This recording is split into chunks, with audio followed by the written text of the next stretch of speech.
All right, folks, now that we know what every single match is going to be at Crown Jewel 2024, it seems about as good a time as any to go back to my original predictions video to see how good or how bad my match card predictions were for Crown Jewel 2024 compared to the real match card. And I want to remind everybody that I made this video immediately after Bad Blood, so I had some context as to where things were going to go for Crown Jewel, but not all of it. So be nice is what I'm trying to say. And as always, don't forget to subscribe to this channel, ring the bell for notifications. If you're a wrestling fan, I know that you're going to fall in love with his YouTube channel because we always upload daily wrestling content. And if you want even more daily wrestling content, don't forget to check out the Patreon, patreon.com/SantiZap, where you get even more content that will never appear on YouTube, like the 5 weekly match watch-alongs, the Undertaker Streak watch-along, the Royal Rumble watch-along, and the Raw reviews, SmackDown reviews, and the Wrestling is Cool podcast 3 days earlier than everywhere else. It's a lot of content over on the Patreon. Go check it out. Link in the description or link in the pinned comment. But let's go see what my old predictions look like, all right? All right, so we started off with some pretty obvious work here, all right? I had Nia Jax going up against Liv Morgan for the big, shiny, so many carats worth of diamonds and gold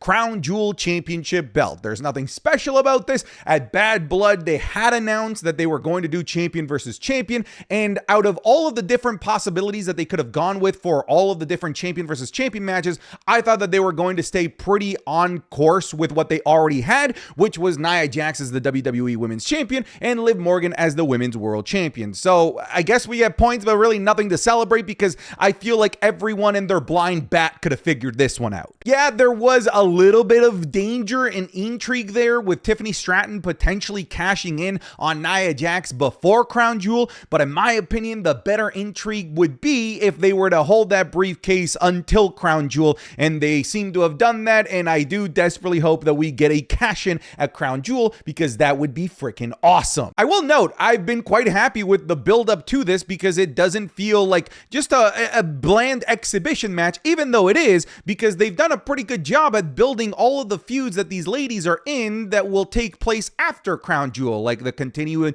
build-up of Liv versus Rhea, where Liv and Raquel have recently just injured Rhea, and of course, the continued drama between Naomi, Tiffany Stratton, and Nia Jax, continuing to build that up alongside building this. It's been a pretty smart build, if you ask me. I got this kind of right. I deserve like 50% of the points because I got this 50% right. I predicted that we were going to get a Women's World Tag Team Championship match, but I predicted that it was going to be Damage Control, Io Sky, and Kairi Sane trying to take the championships away from the champions Bianca Belair and Jade Cargill. Now, what we got, on the other hand, was a Women's World Tag Team Championship match, but instead of just being these two, we have 2 additional teams to make it a fatal 4-way. So the match also has the members of Meta-4, which is Jakara, as well as Lash Legend, as well as Piper Niven and Chelsea Green. So this is why I'm saying I feel like I deserve 50% of the points here. I went with this because Bianca Belair and Io Sky and Kairi Sane all have a history with one another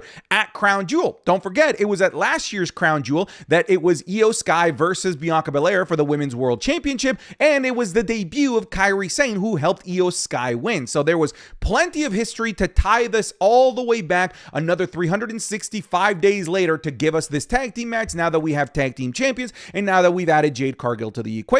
But this isn't exactly how it went, but I'm glad that they're giving way more women a chance to be on a PLE, and frankly they've done a really good job of building this because they've done story beats for all 4 of the teams that are in this across Raw, SmackDown, and NXT. So it's really rewarded WWE fans that are watching everything that WWE is producing. But again, I'll take half points. I will take half points here, you know, beggars can't be choosers. I was bang on this one though. I said that we were going to get a United States Championship match between LA Knight, Andrade, and Carmelo Hayes. Funny enough, in that video, I said that I wouldn't be surprised if Game 7 ended with shenanigans that forced Nick Aldis to make the decision to make this into a triple threat match, and that is quite literally beat for beat exactly what ended up happening. I frankly just didn't love the shenanigans that they ended up going with. I feel that they could have done something a little bit more creative to still get us to this particular match because I always wanted the triple threat match to be the end goal of where Andrade and Carmelo were going, but but I just feel like the route that they took there in Game 7 wasn't the most creative one. But nonetheless, we got to the end result that a lot of us wanted, the end result that I wanted, and more importantly, the end result that I predicted. So your boy gets full points here. Let's go. This one, however, I was entirely not even close, about as far off as I could possibly be.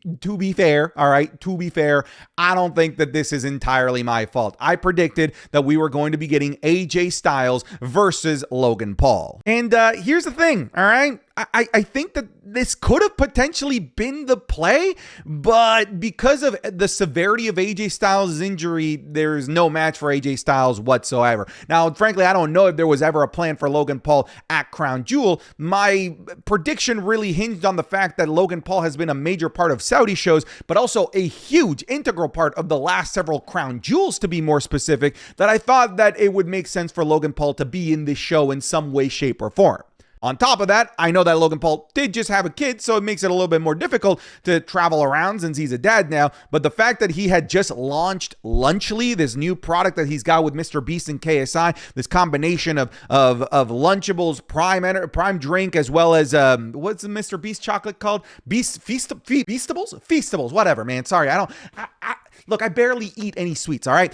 I thought that because Logan Paul had this major project and this major product that he wanted to push, that he would take on a match like this to give it more publicity than it already is getting. I also thought that they were going to go with the angle that AJ Styles is too old and he can't hang with the young guns anymore. That's why he tweaked his knee against Carmelo Hayes. That's why he wasn't able to stand toe-to-toe with Carmelo. So what a better heel piece of shit. I'm a young guy of a different later generation than AJ Styles to try and take out AJ Styles than Logan Paul. I just felt like if we were going to tell a storyline of Logan Paul being, the young guy that wants to take out the aging lion, and AJ Styles being that aging lion that wants to hold on as long as he possibly can, I felt like you could have told it pretty well between these two at Crown Jewel, but this wasn't even at all in the cards. I don't think that we are completely free of Logan Paul entirely at Crown Jewel. I still think that there's a possibility that Logan Paul shows up at Crown Jewel.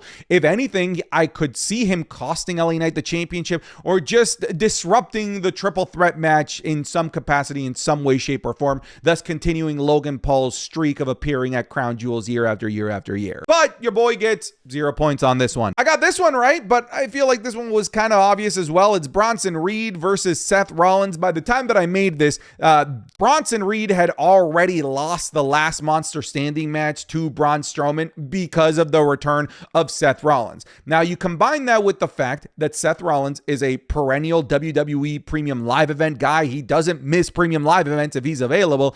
And then you compound that with the fact that Bronson Reed has been doing some of the best work of his career and frankly earned a spot out of PLE. When you put them together, I never thought from the beginning that this would have ended up in a match on Monday Night Raw. I always thought that if these two were going to have a match, that it would be at a PLE. And here we are. And I have to say, this is probably the match I'm most excited about. I hope that they don't do anything crazy like cancel the match last minute because Seth Rollins is hurt based on what happened on Monday Night Raw with Bronson Reed taking out Seth Rollins and putting him through a table in the parking lot. I hope that they don't do any of those shenanigans. Nonetheless, I'm really excited for this match. It feels like the most organic, simple feud and two talents that I desperately want to see go up against each other because I think that they can make fireworks. I got this like a quarter right, somewhat a little bit right. So I predicted that we were going to get Roman Reigns and Jimmy Uso challenging the Tongans for the World Tag Team Championships. Now, that's not really possible considering the Tongans don't have the World Tag Team Championships anymore because they just lost them to the Motor City Machine Guns. That being said, that the people that are in this picture are still going to have a match against each other. So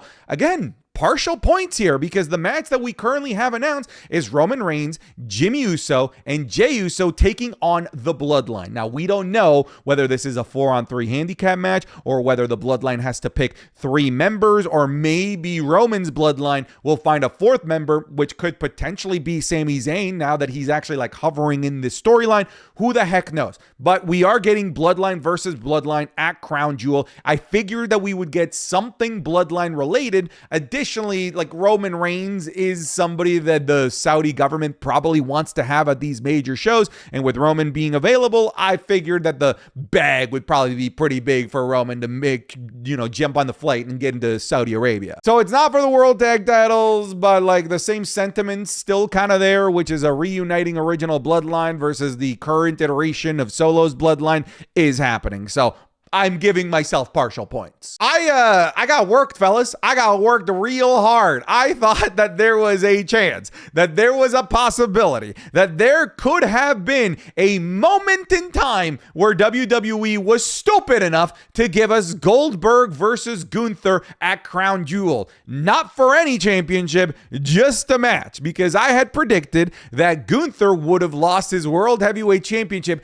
to Sami Zayn, and I made that prediction like a day before the Sami Zayn versus Gunther match was actually going to happen. I still think that down the line, we are likely going to get Gunther versus Goldberg. I don't think that we're scot-free necessarily from Goldberg versus Gunther. I still think that that's a possibility that could potentially happen. But luckily for all of us here, it is not between these two for the at Crown Jewel, and it's not with Gunther having lost the World Heavyweight Championship. Look, man, Saudi Arabia loves Goldberg, so I don't think that it was entirely crazy to make this prediction, but I will say I maybe got a little bit worked and maybe got a little bit too emotional in making this prediction, all right? And last but certainly not least here in this list, I predicted that we were going to be getting a World Heavyweight Champion, Sami Zayn, taking on a WWE Undisputed Champion in Cody Rhodes. And obviously, this seems far-fetched and super crazy, but again, when I made this, it didn't seem that insane to have Sami Zayn beating Gunther because of a Goldberg interference. It also doesn't seem entirely crazy that maybe the Saudi government had pressured WWE to put the title on Sami so that Sami could walk into Crown Jewel as a Muslim champion in a Muslim country. Look, they love Sami Zayn over there, so I don't think that this was entirely that crazy. And on top of that, there was the story context of Kevin Owens that could have potentially been involved in this match,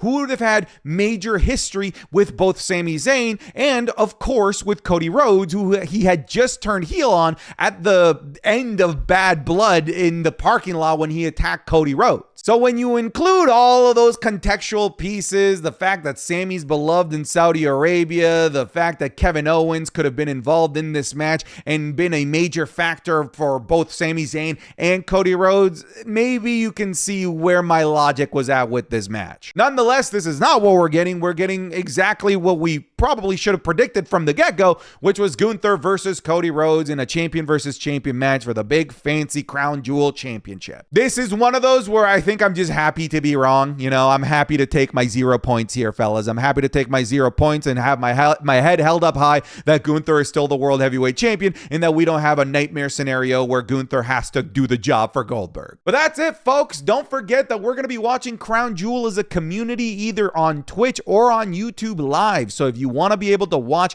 with some friends, some other wrestling nerds, make sure you come by the live stream. The show starts at 1 p.m. Eastern, all right? Google that. Do not ask me in the comments, what time is that at? Google it. I'm not your Google. Google it, all right? I'm not going to tell you what time it is, wherever the hell it is that you're from, Timbuktu, whatever mountain time zone, dumbass mountain time zone. Who lives in the mountain time zone? Dumbass mountain time zone, man. Confusing everything and everybody. That's it. I'm done. Get out of here.